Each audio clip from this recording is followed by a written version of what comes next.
Welcome, Mental Health Monday family. So good to have you here with us. It's been 2 weeks, but we're so glad that you are here with us this evening. Welcome, Dr. White. Good to see you. Good to see you as well, Sister Tante.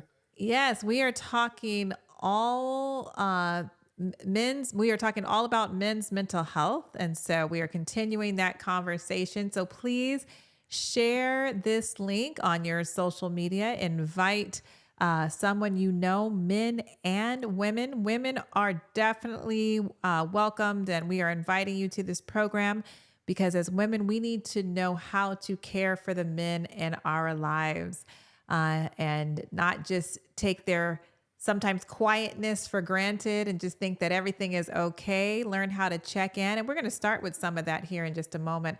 How really to check in on the men in your life. That's very, very important. So please put in the chat where you're viewing from. We want to say a special welcome to all of you. Of course, Clint makes it a point to make sure that he is number one, not just on, but in the chat. He is number one. So welcome, chat. Welcome, chat. You can tell it has been a long day. Welcome, Clint from Longview, Texas. We're happy to have you here. See, Clint, you didn't even have to say Longview, Texas. I already know We where already you live. that's how you We got it, Clint. yes, we know. And we have others. Tell us where you're viewing from. We have Brother Tennessee. Welcome. Deborah Haling. Welcome to Mental Health Monday. And Emily, welcome. And that's Clint's wife. So welcome. Good to see Oh, you nice. here. Hi, Emily. Yes, good to see you. Sharon Faye, good to see you here as well. Murfreesboro, Tennessee. Brother Tennessee. Brother Tennessee. What's up, man? Yes. You know, we have another church member in Murfreesboro too. That's pretty cool. Oh, that's That's the cool. cool thing about living at a church is we can have people, members from all around the world, but there could be the same people in their local area as well. So we are so good to have everyone. We want to hear we want to see your questions as well. We're taking your questions rather, I should say. And we want to take a deeper dive into men's mental health. Wow, Dr. White, you always start the program off with a question for me, usually. And I have not pre-thought of a question for you, but I'm going to see what I can come up with. Thinking of men's mental health. Wow. Tell me, growing up as a young man, um, was it how comfortable or uncomfortable was it to express your feelings? That's really a good question, Sister Tante. And she just did that off the cuff. You must be exceptional in therapy. Oh my goodness. That Well, that's you know. cool. And humble too.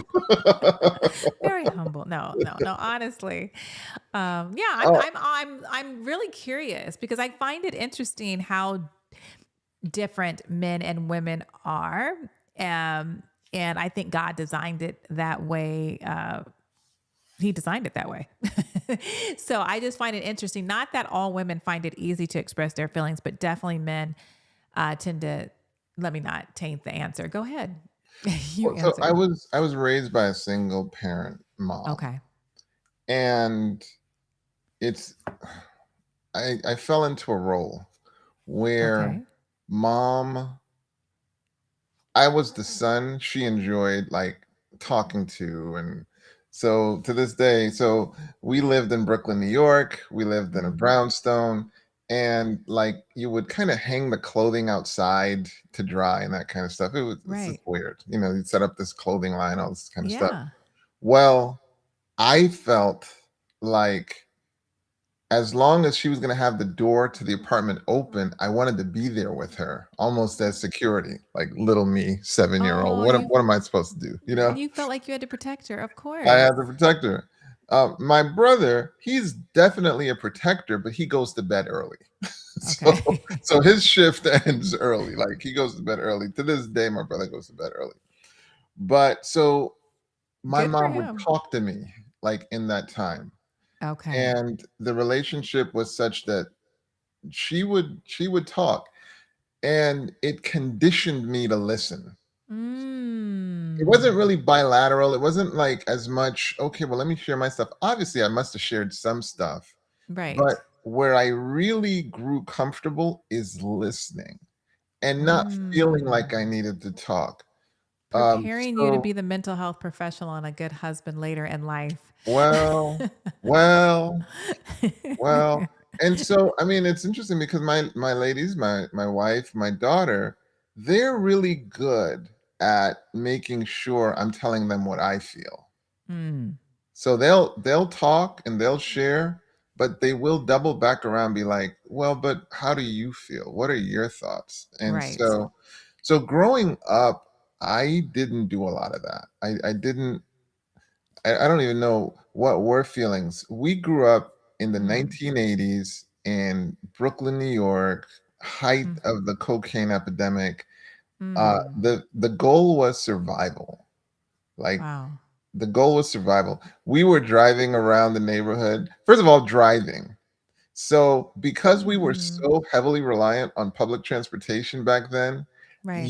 your concept of the area is so warped. Like I Mm. thought church was like an hour and a half away because you take the bus and that's how long it would It take. took to get But when you're driving, it's like a 15-minute thing. You're just like, what? It's this right. close? That's But funny. it's a but like conceptually, like you're thinking that Mhm. Manhattan is like 2-3 hours away. No, man, it's like 30 minutes away. It's like Yeah, wow. um Wow, the perception.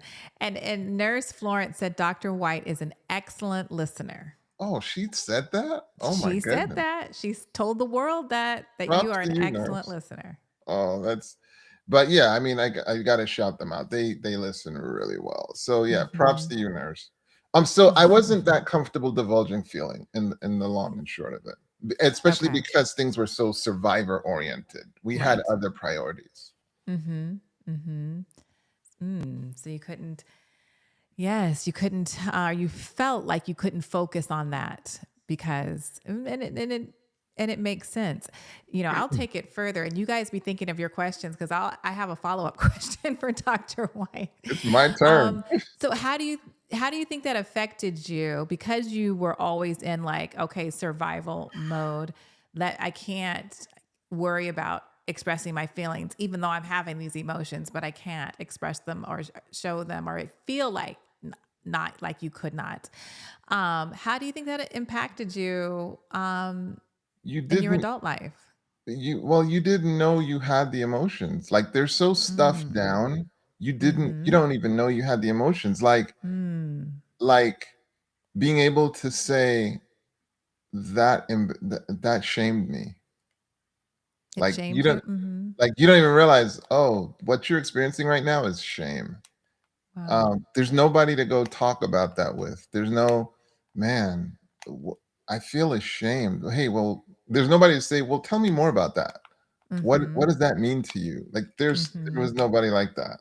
Mm. It was keep it pushing and survive. That was the objective.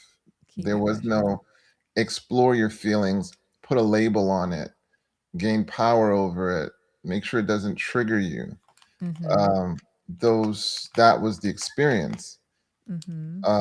So I think it was really cool getting trained in psychiatry to where now those kind of things mattered and you started seeing, okay, well, there's a way to be, you Mm-hmm. know, there's a way to be, Mm-hmm. and there's a reason these kind of things are important to give energy to.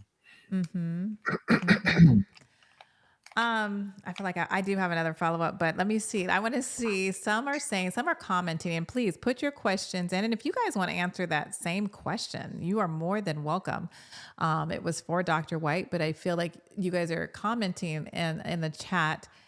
Someone said it depended upon the environment I was in at the time. I was around guys and girls. If he felt comfortable enough to show his emotions, so.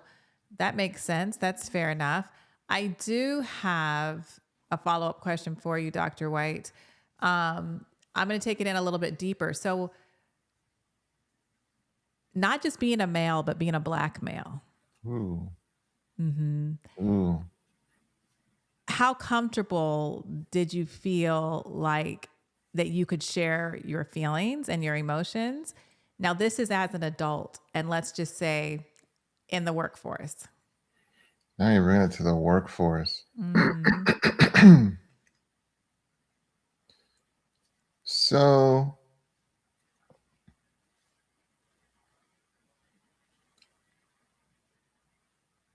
so so in the workforce, obviously the place that I worked was a mental health, Hmm. space. And there was a practitioner that was in some ways a mentor, a collaborator, and there was a degree to which I could divulge, hey, this is how I'm feeling about this thing. Hmm. Uh, I, you know what? I think I talked about this before, but the place that really cracked me open, besides obviously my relationship, the place Hmm. that really cracked me open, men's Bible study at Mount Rubidoux Baptist Mm. Church. That was the place that You you felt safe. really safety. It embodied safety. It It, embodied safety. Like that is you wonderful. you could you could talk, you were in this setting with very powerful men, very powerful. Mm. Hmm. Um, everybody doing their own thing, a diversity of walks of life, but like we all could come together and you absolutely were expected to share how you're feeling. Right. And it was grounded in scripture. So it was. So I'm a lover of men's Bible study because it just that was where it's like you really could open up. Yes. Yeah. No, thank you for answering those questions and being so transparent. That's like that's good stuff. That means guys, get in the men's Bible study. They meet Yeah, on Tuesday evenings, I believe at 7 p.m. Central Time. Somebody correct me in the chat if I'm wrong. But you yeah. get to experience that as well. I know they're a very close knit group, and I know a lot of them are here. We have so many men here, and I love it. I remember when we first started Living Man at Church, we had an abundance of women. And I love us, but I went to my husband, I was like, we got to pray more men come. We need more of a balance. And God sent the men. I just absolutely just after a short amount of time, I started hearing more men and more men's voices, like in the afterglow and after, that group and the men's group started growing and just so it was just it's a beautiful thing. It's a beautiful thing. So we're taking your questions. We're taking your questions for Mental Health Monday this evening about men's mental health. You talked about something about the workforce, but we want to go a little bit deeper with that and talk about the stress and how work can cause so much stress for men and women, but we're focused on men's mental health here and what that So looks like. So if you guys have any questions about that, we're going to be taking a deeper dive. And I'm just assuming, and I have to assume because I'm not a man, the pressure.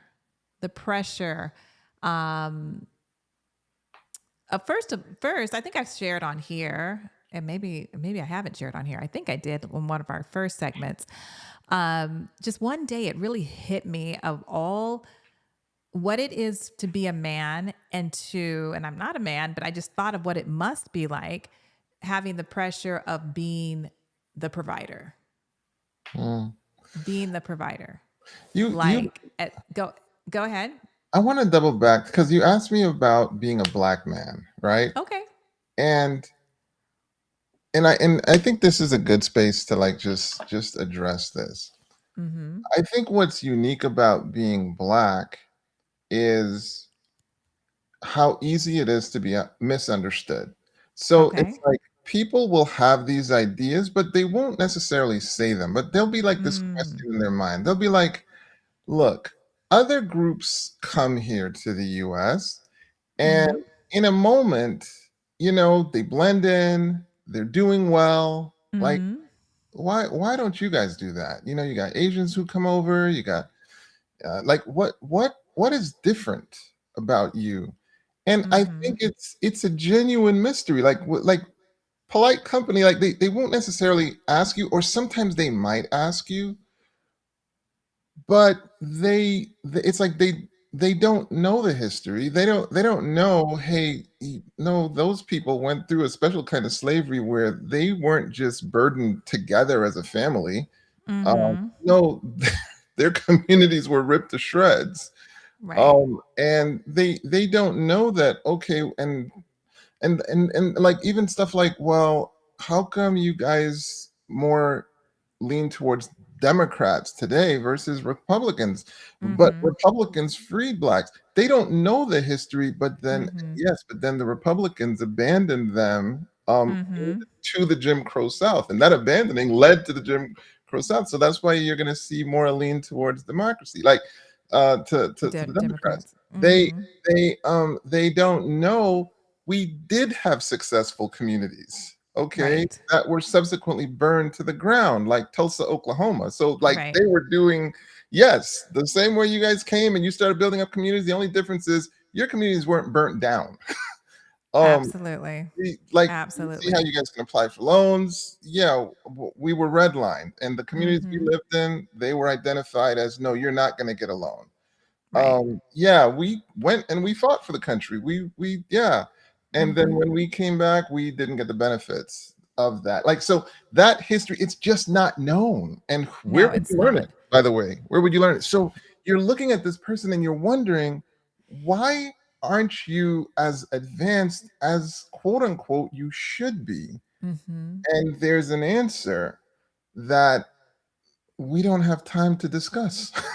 you know, it's like we don't have time to discuss it. So you're looking at this person and you're just saying, well, I'm seeing other people who they come here, they move along, they don't make excuses, and it's just like you don't know the history. So we are a conundrum to you. Don't Mhm. understand. Um, and and when you walk into a room, all of that is behind you. All of that baggage comes in with you, but it's not talked about and it's not known. It's not even Mhm. understood. Mhm. Why aren't you further along? That's the question that Yes. kind of hovers over us. And we don't really get a chance to explain that. Right. Okay. Looks like we have a question or a comment. Let's see. What makes a man a real man? Because I sometimes base it off what should I have at a certain age. Like at my age 44, I'm just now getting my credit together and I'm still living in an apartment. What makes a man a real man? I mean, that's like if this was therapy, I'd so throw this back to you, brother Tennessee. What do you think makes a man? What is your definition of manliness? What makes a man a real man? Brother Tennessee, I would say you're in the arena. I would Mm-hmm. say part of being a real man is you're in the arena, you are in the struggle. It's kind of irrelevant where you are Mm-hmm. because there's so many things explaining why you are where you are at the time that you're there. But the thing is you're committed to the struggle. You're continuing to self-actualize, to grow to being the best aspect of yourself. You're Mm-hmm. in that progression to deliver to this world what you've landed here to deliver. Right. Uh, it's a beautiful struggle, but it is a struggle. Mm-hmm. And and I would say a man does not surrender. And even if he surrenders for a moment, he gets back Mm. in because Mm-hmm. this is a struggle that it's not about winning or losing, it's about being in it. This is that Right. this is that Teddy Roosevelt speech, the man in the arena or woman, Mm. but Right. like you're in it. Like you you're bloody, you're sweaty, you know the taste of victory, you know the taste of defeat, but the one thing's for sure, um you will never, you will never have that experience where you don't know victory or defeat. You're in Mhm. the arena. That Mhm. is manhood. It's terrifying. It's Mhm. scary to go out and pursue your dreams. It's painful to endure the no's, and but but there's a beauty in persisting. To Mhm. me, that's the essence of manhood. You're in the fight. Mhm. Like, I think as we look at one another as men, I think that's the gentle nod. You're in it. You're fighting. Mhm. You're Mhm. fighting. You haven't surrendered. What do you think? Mhm. Kind of see that? Is that helpful?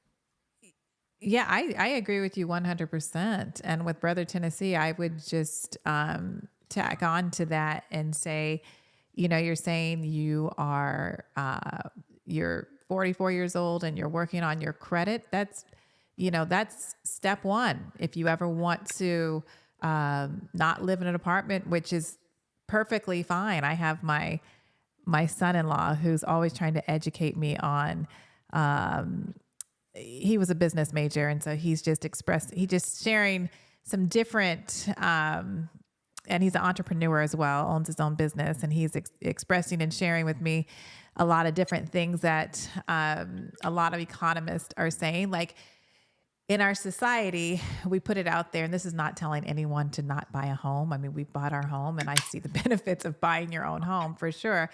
Um, but it's you're being responsible. You're working on your credit, and if you ever want to one day buy a home, you'll be set up to do that. And if you decide not to, that doesn't make you any less of a man either.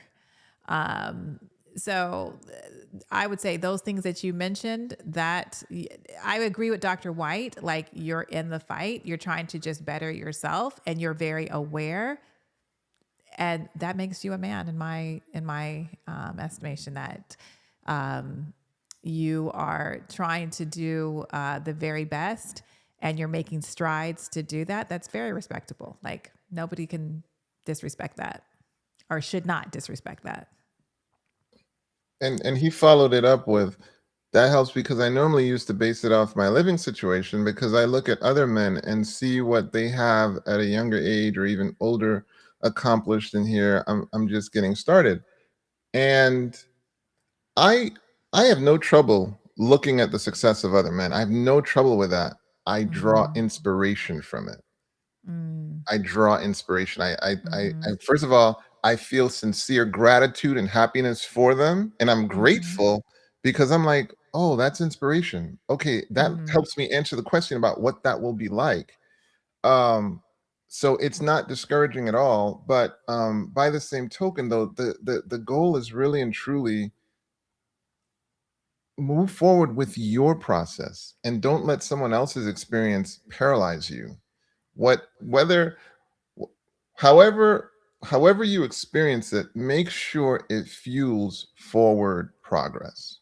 mhm, However, whether you choose to get it, you might get upset. Look how far he is. Okay, well now work harder. Or that's awesome for him. Okay, now work harder. mhm, So mhm. either way, let it commit yourself to your struggle to where you put more energy into your forward progress.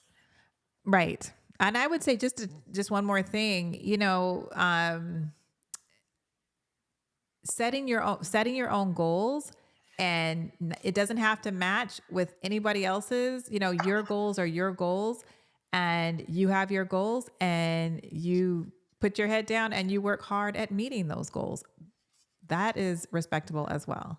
That deserves like a pause, Mhm. because who says you have to do college in 4 years and then you move on to your graduate school, and Yeah. then maybe, I don't know, your junior year of college you met your spouse, and Right. then you guys, like, who says it has to unfold that way? Your Society. journey is your journey. um Absolutely. have I love that statement. Hmm. This is a good one. Okay, Byron from New York. How do I deal with stress at work? I can't concentrate, thinking I'm comprehending something, but not coming out correctly. How should I deal with that? And how can I fix that problem? So I heard this quote, and I might have said it here before, but it was just so dope. Um, Whatever you want, you have to embrace its opposite. Whatever you want, you have to Mm, embrace its opposite. What do I mean by that, Byron? What I mean by that, like, if you want to be intelligent, you have to embrace feeling stupid. mm. Like, when someone is teaching you something, aren't you tempted to be like, I get it, when in fact you don't? You don't And get it. why? I Because you don't mhm. want to look stupid. Be like, I have a question, or you You, need to you don't want to go look ahead. stupid. But you got to lean into being stupid. If you're honest and Right. you're like, no, I still don't get it. I still don't get it. And thanks to AI, guys, I'm not going to get in trouble with my wife here, but thanks to artificial intelligence today, it's like You because you're right. You don't I know have what you're to gonna go to say. that person. You don't have to go to that person and look stupid. You can take your there are other places you can take your questions. You can take your questions to YouTube and Google and other research entities. And sometimes that person might not speak in a way that you get it. My point is just, but the journey does not end there. The Right. journey does not end there. Thanks to neuroplasticity, okay? Mhm. So we have 100 billion neurons and they are neuroplastic, meaning they have the capacity to reorient their Mhm. connections. And sometimes Yep. what's happening, Byron, is your brain is in the process of reorienting itself around the concept, but we give up too soon. We give up Right. too soon rather than letting Mhm. the brain massage the idea. So, Byron, if you don't understand it, and if like it just means stay at it. If this Mhm. person explains it in a way and you've exhausted it, you know what? Okay, well, let me try another person or let me try Mhm. another entity. Let me try another Mhm. source. Maybe I might pop it in the chat. Maybe I pop it into YouTube. Man, there are so many YouTube scholars today. So many, Like, so many. You can go to YouTube University, okay? oh my goodness. Oh my Even goodness.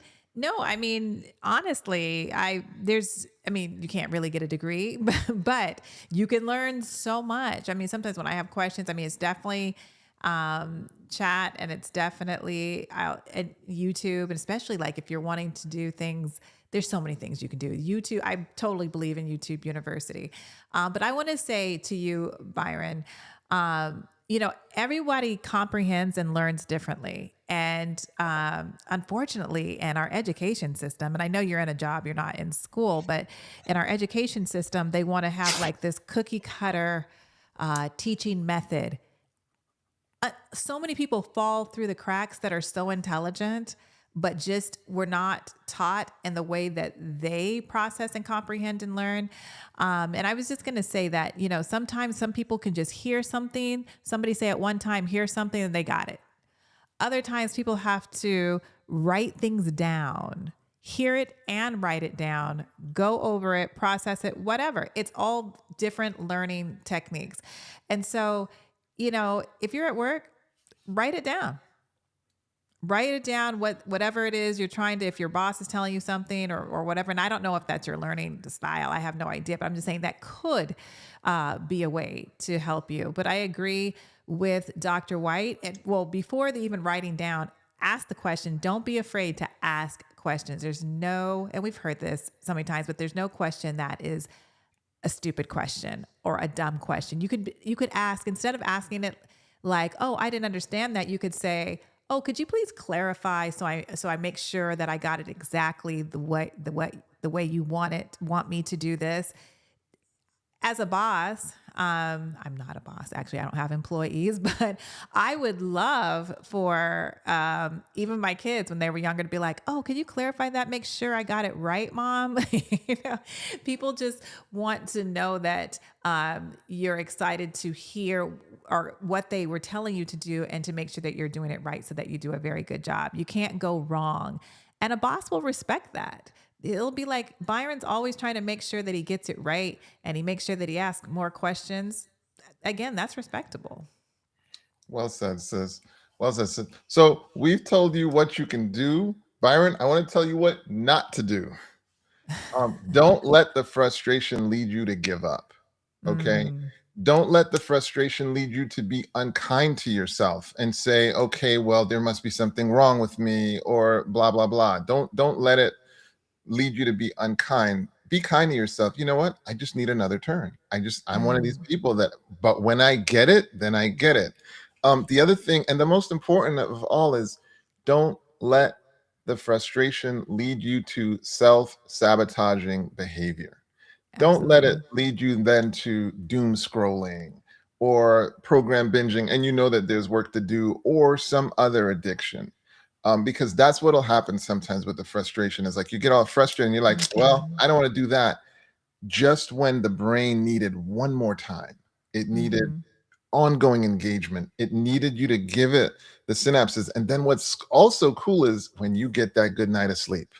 Like you Mm, frustrated it, you've gone at it, you've gone at it, you've gone at it. Now you get a good night of sleep and you wake up and it's like, I get it now. I get it. right.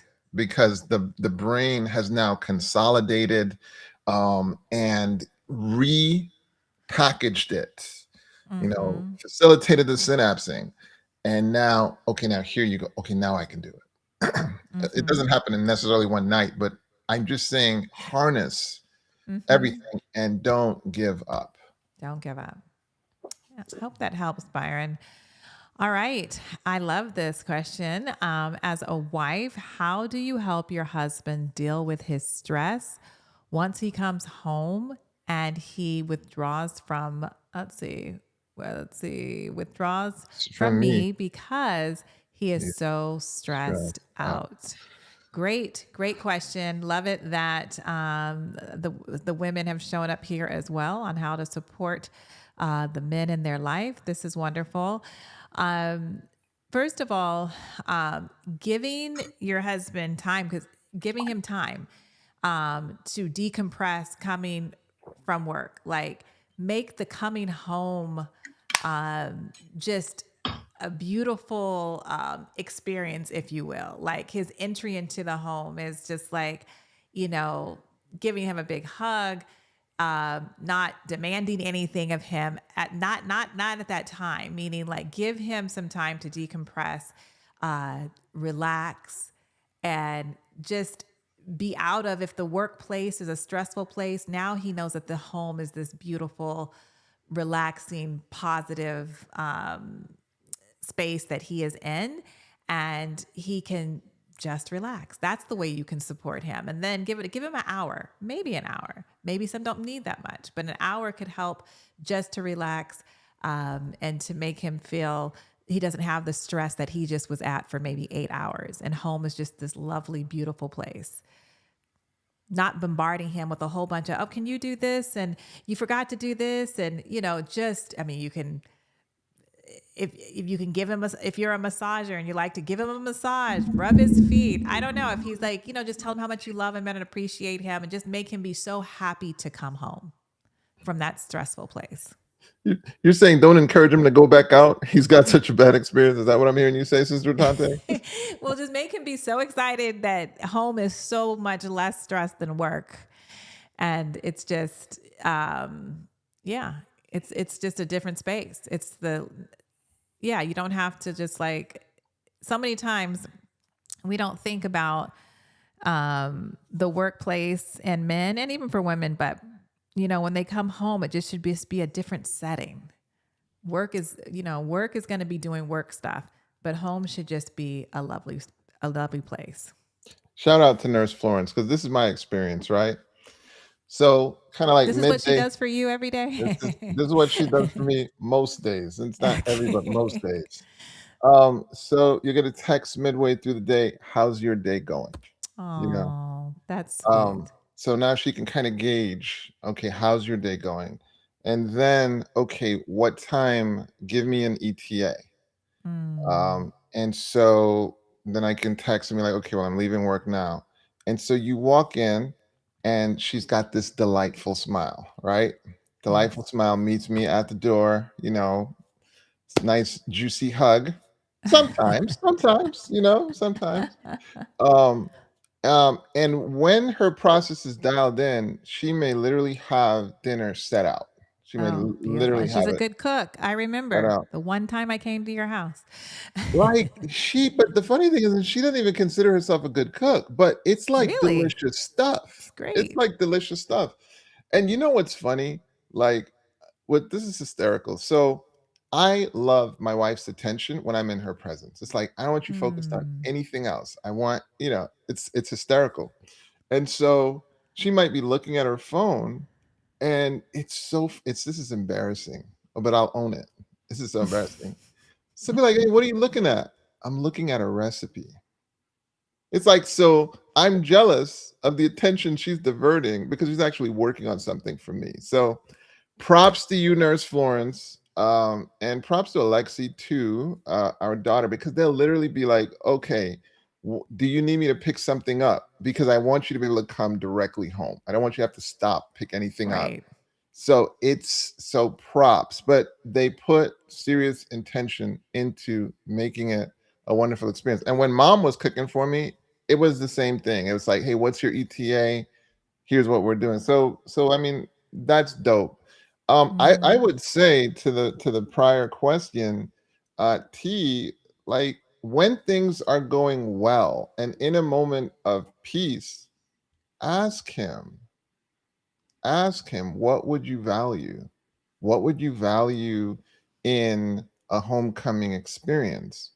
Um, and then you can do the variances. If you're having a good day, what do you want homecoming to look like? If you're having a bad day, what do you want homecoming to look like? Mhm. And so really be guided by that. I have a hard time imagining that that a man, that a husband, spouse, Mhm. would not feel honored that you were taking the time to not just ask what they would value in homecoming, but then also experiencing it, seeing that you actually Mm. acted on what they told you. That's Mhm. dope. That's just dope. Mhm. Yes. Yeah. Hopefully that helps. Veronica said if my husband comes home to a clean house, he's in heaven. Oh, that's Yes, funny. sometimes, yeah, that's great. And what I like about what Veronica said is her just to some men. I mean, I'm sure most people do want to come home to a clean house, but to some men that doesn't matter. But she's tuned in to like know, okay, this is what he likes. So just kind of catering it to knowing what your husband likes. I think that's really good. Here it is. What is the best way to eradicate anxiety and depression due to past trauma at age 42? And I'm now 76 and it still affects me regularly remembering the past. So this is from Anthony. And Anthony, that's a great question.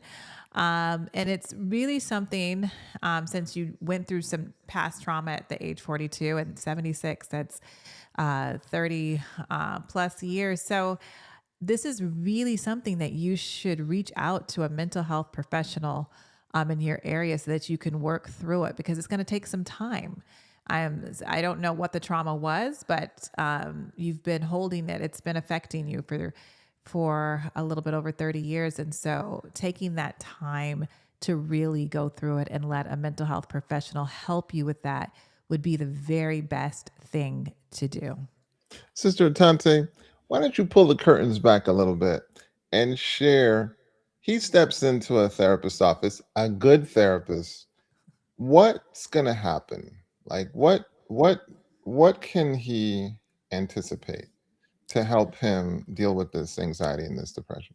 Yeah, well, if he's gonna, I mean, the first thing is always a therapist needs to hear your story and to learn your story, and that can take some time. I mean, it's easy for I don't say it's easy, but when you come in as a client, you will start telling the story, but there's layers to a story, especially when it comes to trauma.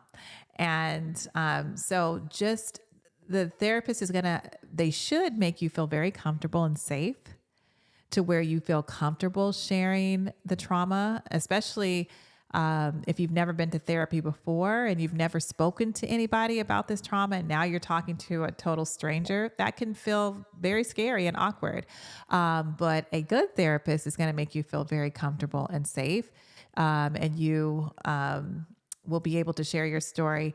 And then a therapist can start to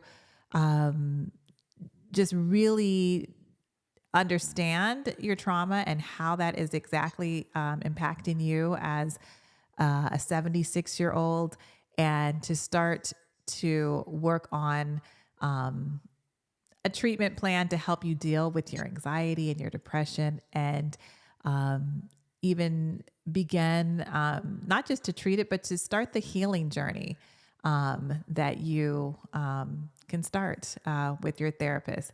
And that may take some time. It will take some time, but eventually, with a good therapist, and you stick with the therapist and you do the homework. I'm big on homework. You will get through it. You will get through it, but you'll feel very safe. That's the important thing. You'll feel very safe in the journey with a very good therapist. The first therapist is usually all they need, right?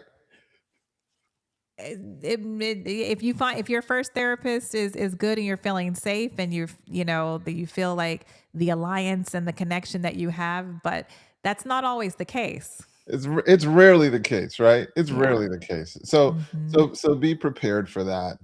Mm-hmm. The same way you didn't date one person and end up marrying them. Okay, I dated two and married the second one. You married But the second. yeah, I married the second. But the same way that it takes more. It takes, Mm-hmm. um it's the same way with therapists. Like, just because you have one bad experience, please don't let that sour you on the process. Give it a chance, because as a sister Tante mentioned, one of Mm-hmm. the important things that happens in the beginning is rapport building. That takes Yeah. time. Before we even get to the interventions, it's rapport Mm-hmm. building, it's connecting. But they're gonna help promote healing through helping you put labels and understand what was happening, help you Mm-hmm. visualize the dynamics and better understand it, and then reframe it in a way that's going to be helpful. All of that'll happen in the therapy setting. But please don't give up because the first therapeutic experience is a bad one. Give it a second. Yeah. Don't ever give up. I definitely encourage um, people don't give up. I've actually had family members who I encourage them to go to therapy, and then they go maybe 3 or 4 times and they're like, it's not helping. They might find it. And I'm like, so find another one. And there's somebody out there that it's going to work.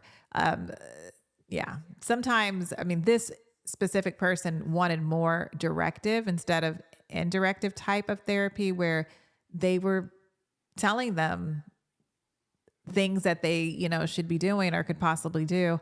And other people just want someone to listen to them and not give them directives. So every therapist doesn't fit everybody. So I definitely agree with what you were sharing, Dr. White.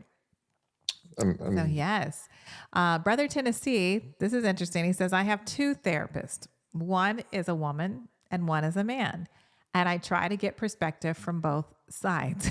So um, I don't know how ethical that is, but not from you, Brother Tennessee, but they actually train us that we should, if somebody is seeing another therapist, then we should, wait till they conclude with that, and then you could start up with them. But if the male and female therapist know that you're seeing both, then to each his own.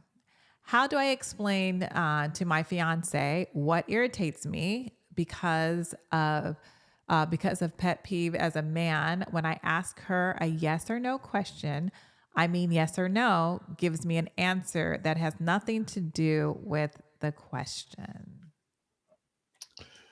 Yeah, the most earth shattering thing that I've uncovered about relationship is there's this myth that you won't have to get irritated. There's this myth that Mm, you will no longer need to be uncomfortable. And if you tweak her enough, that will put an end to you getting irritated. mm, Like, mhm. not gonna happen. It's not gonna happen. Am I saying don't try to improve your relationship at all? That is not what I'm saying. But what I Mhm, am saying is I cannot tell you how many people are ruining their relationship because they're not dealing with their personal irritation. They don't mhm, know how to sit with discomfort. It's so to answer your question, brother Tennessee. So first, recognize that piece, right? And then I think in moments of calm, that's where it's a great time to have these conversations. Obviously, when mhm, things are tense or when you are irritated, uh, those can often be difficult times to have these conversations in a way that it's productive. mm, So it's in moments of calm where you can discuss, these are the things that irritate me. These are the things, and irritate sometimes is not the accurate word. Sometimes it's worth taking the time. These are some of the things that make me feel ashamed. These are some of mhm, the things that make me feel dismissed. These are some of the things that make me angry because of this. But it's kind of cool sometimes to go one layer deeper, because I know Nurse Florence talked to me about how sometimes I just looked angry when in mm, fact she could have responded to it much better if in fact she would have understood, well, actually it was that he felt hurt, mm, or or this embarrassed the person, or like it's different when you understand. But as men, it's like so often we project one image, of mhm, either rage and aggression, or we become reserved and and removed, from the mhm, situation. And each one is irritating, but if I think it becomes a little bit more something that people can manage if they understood what was behind it or what was mm, beneath it. So that would be how I would address that. But brother Tennessee, and to the world out there, like I think many of us approach marriage with the idea that I'm never going to be irritated again, or I'm going to be irritable as little as possible, or I'm never going to lust again, or this person is going to answer every single one of my needs. Guys, your person is not God. Your amen. person is not God. That is the only person that theoretically could address every single one of your needs. Mhm. That's an That answer for men and person, women. what's that? That That answer was for person men and women. that person will address some of your needs, and they'll kill Mhm, it with some of those needs. And they won't be able to address others. And that will challenge you then. How do you sit with the discomfort of an mhm, unmet need? That's where maturation takes place. mhm, mhm. I was just thinking when with the way the question was posed, um, that he's just wanting a yes or no answer. And I remember seeing this meme on Facebook, and it was representing like men's thoughts, and like he wants just it was a train track that just went straight forward. It didn't turn. It was just focused. And then it showed a women's brain when they're thinking the train track was over here and it was over there and it was going all over the place. So as women, she probably thinks she's answering your question, but she just adds other things to it, and it might connect to something over here. So she goes over here and then she goes over here. So you, I would say you're right. Your person is not going to never not irritate you. They're not God. But also, as men, and this is for women too, don't expect your man or woman to think just like you or to do things just like you. I mean, this is the wonderful thing that the differences between men, I should say, sorry, men and women is that we complement each other and we do things differently. And we need to learn how to appreciate that because it has its purpose. It has its purpose. We complement each other. We complement each Complement other. each other. On a lighter note, isn't it fun when a person asks you a yes or no question and it's obviously not a yes or no? Like it's like this is not a yes or no question. You want a Right. yes or no question? Ask me a yes or no question, and rarely is that the case. Right. But brother Tennessee, obviously, I've not heard your question, so I'm joking when I'm saying this. That's not specifically to you. Hmm. But yeah, Yes. That definitely happens. Guys, we have time for one more question if it's a long question. But if it's a short question, we have time for two more questions. So if you want to throw your question into the ring or into the hat or whatever you want to call it, into the chat, we will try to take that last question or two. I was thinking, as they're thinking, Dr. White, as we discussed a little bit earlier, that this is definitely our fourth episode on men, but I would like to on men's mental health, but I would like to do men's mental health as it relates to addiction Hmm. moving forward. Next week, then we'll talk about the neurobiology of addiction. We'll highlight some of the major addictions, whether it's alcohol, sex addiction, um, internet. But then we'll talk about, okay, well, what's the framework for giving the best chance to overcome addiction? So we Yes. are happy to focus on addiction from a men's perspective. Yes. That'll So be next week. definitely share. I know I see there's just I love this. When I look at the chat, all I'm seeing is men's names. I absolutely love it. Women, you're absolutely wanted here and need to be here because we women, we need to know how to support our men in our life. But definitely share this in your men's group. Tell them, hey guys, you have to be here for next week. This is for everybody. This is for everybody. Yeah, it looks like we don't have another question coming in, but I look forward to next week topic dealing with men's mental health and addiction. So I this got a, should I got a be question for you. okay. So we've been doing this for a while. Was there anything you took and you were like, I'm using that? From you. Sure. I mean, or from the exchange, like, Or yeah, for the yeah, no, yeah. from you, I used your oh, we have a question. Okay, but I'll answer a question. I've used several things from you. I've used you don't say the first, the second, the third, the fourth, the fifth. You've said that a lot of times. There's something else that oh man, it's right there. Maybe we should take this question and I'll remember. There's other things that oh, no, that's a book. I didn't get that from you. Wait. But there's something that you say all the time that I literally use it. It's slipping me right now, but I have taken from you a couple of things. But let's answer Brother Tennessee's follow-up question here. It says, question, as a Black man, should he see a Black psychologist? Because I always thought about seeing someone of a different race, but I think they couldn't relate to me.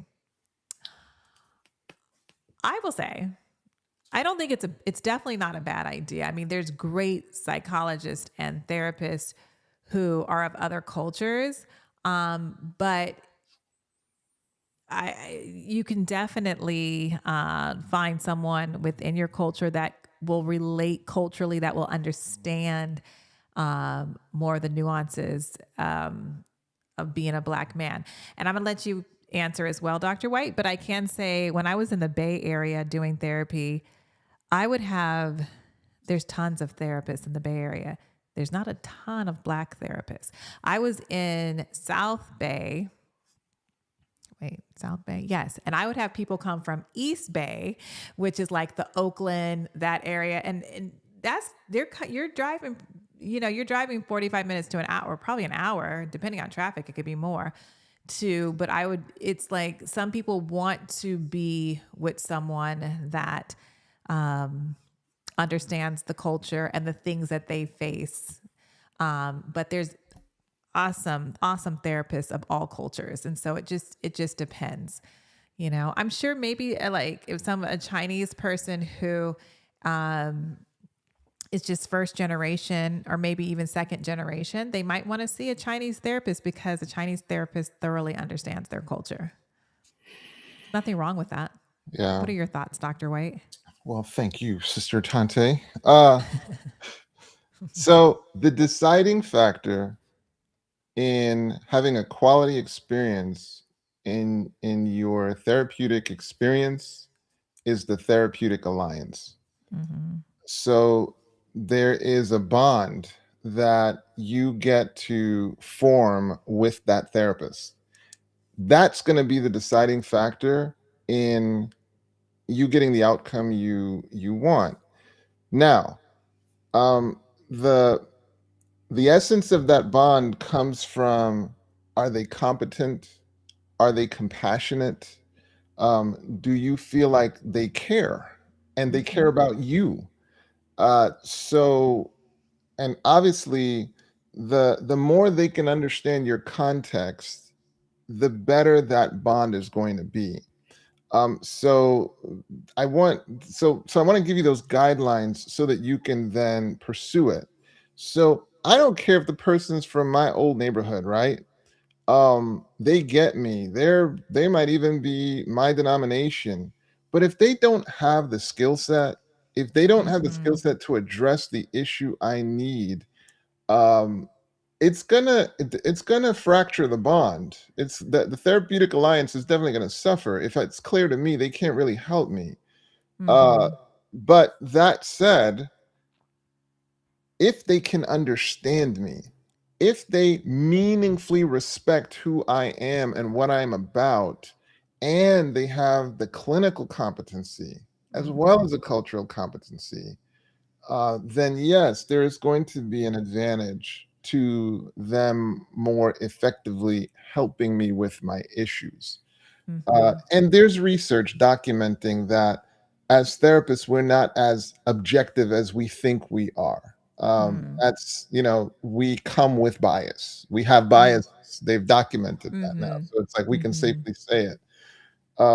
But more than just does the person look like me, the real question is, can they help me? Do they wanna help me, and do they have the skills to help me? So that's how I'd answer that. Yes. I agree. And I was going to remember. I just had to think about it. I say it all the time, even to my clients, especially if I'm dealing with people pleasing. Learn how to say the beautiful no. I got that from you. Okay, no, thank you. Well, I'll be more specific. The question I was wondering, is this helping you with Ivor, for example? Like, is this helping you with the men in your life? Oh, That's what I was sorry. kinda getting at. But no, I thank you. totally missed the question. I'll take Um, that though. Yeah. yes, no, yeah, I know that. Yes, definitely. I mean, we've been married almost 28 years in August. We were Wow. both surprised. I looked at him. I was like, we're going to be celebrating 28 years this August. That just seems like a really long time, which it is a long time. So, but definitely talking about men's issues has definitely, helped me. Really becoming a therapist helped me understand my husband. That's the honest truth. It helped me understand myself. I was talking to another client who's in school to be a therapist, and I was just expressing to her that it's the best decision I ever made, not just for a job, but for me to make me a better person and definitely have more empathy and understanding. I don't think he likes me to analyze him as much or to break things down. So I try to make it not sound like that's what I'm doing, but I just understand so much better his even struggles as a man and as a leader too. And it's just, yeah, I would say yes.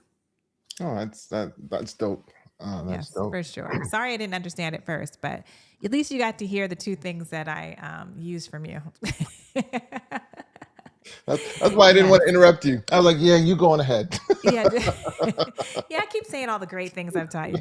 But yes, guys, this was fun. Thank you for showing up. Thank you for your questions. Please share about our topic for next week. Invite. Um, Women, you are welcome because we need to learn how to support our men and their mental health, the men in our lives. And that can be your sons too, your brothers, your father, not just a husband, but the other men in your life as well. So we This look is for men. forward, This is for huh? men, and this is for men and the women who love them. Yes, absolutely.